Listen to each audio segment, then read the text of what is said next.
मुक्ताईनगर कुराकाकोडा येथे दारूबंदी करण्याकरिता मतदान घेण्यात येणार आहे। दारूबंदीच्या विरोधात जनजागृती करण्याकरिता विराट सभेचे आयोजन करण्यात आले होते। संपूर्ण कुटुंबाला उद्ध्वस्त करण्यासाठी कारणीभूत असलेली दारू हद्दपार करणे आवश्यक असून यवतमाळ जिल्ह्यानंतर आता जळगाव जिल्ह्यात दारूबंदी अभियानाची सुरुवात झाली आहे। जोपर्यंत संपूर्ण महाराष्ट्र दारूमुक्ती होत नाही तोपर्यंत आम्ही स्वस्थ बसणार नसल्याचा निर्वाळा दारूबंदी व्यसनमुक्ती आंदोलनाच्या प्रणेत्या संगीता पवार यांनी दिला। प्रास्ताविकात आंदोलनाच्या जिल्हाध्यक्षा तथा पंचायत समिती उपसभापती प्रमिला राठोड यांनी या अभियानात येत असलेल्या अडचणींची माहिती दिली। अभियानाचे मुख्य संघटक उमेश मेश्राम यांनी सविस्तर मार्गदर्शन केले। सर्व श्रमांनी नशामुक्तीसाठी मार्गदर्शन केले। दारूमुक्ती अभियानाअंतर्गत 7000 गावे पिंजून काढली। प्रत्येक गावातून दारूबंदीचा सूर हा एकच निघाला। यावेळी परमानंद रामटेके, पंचायत समिती माजी सभापती तथा राष्ट्रवादी काँग्रेसचे तालुका अध्यक्ष डी.ओ. पाटील, शिवसेनेचे शहर प्रमुख पंकज पांडव, भाजपाचे ज्येष्ठ नेते कमल किशोर गोयनका, विशाल खोले, राजू पाटील आदी यांनी आपले मनोगत व्यक्त केले। मुक्ताईनगर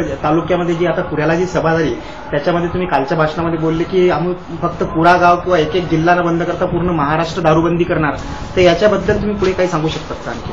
हो, निश्चितच भारतीय राज्यघटनेमध्ये 47वे जे कलम आहे त्या कलमाच्या आधारे तरी मला विश्वास आहे संपूर्ण महाराष्ट्र राज्य हे दारूमुक्त होऊ शकतं।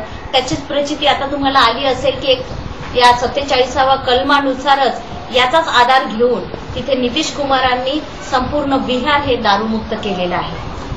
याच्यानंतर ताई तुम्ही जो बोलले आणखीन की येणाऱ्या 8 डिसेंबरला जो नागपूरला विराट मोर्चा करणार आहे तिथं अपेक्षित महिलांची संख्या किंवा पुरुषांची संख्या 2 लाखांपर्यंत जाणार आहे, असं भव्य दिवस स्वप्न साकार होऊ शकतात का, असं वाटतंय का? निश्चितच होऊ शकते, कारण एका छोट्याशा तालुका लेवलवर जर एखादा सभा आयोजित झाली किंवा मोर्चा आयोजित केला तर 20-20 हजार 25-25 हजाराची अशा मोठ्या प्रमाणात इकट्ठा गुत्ता येतो आणि संपूर्ण महाराष्ट्र दारूबंदी करायची आहे। कारण जास्त दुःखाची गोष्ट म्हणजे ही दारू आहे। आज आमची महिला दुर्बल आहे आणि महिला या दुःखाच्या सामोरे जाऊन राहिली। खरं जर कीड जर असेल या महिलांना लागलेली तर ती एक दारू आहे आणि महिलांचं दुःख जाणू शकते, म्हणून मी याच्यामध्ये मुख्य भाग घेतला।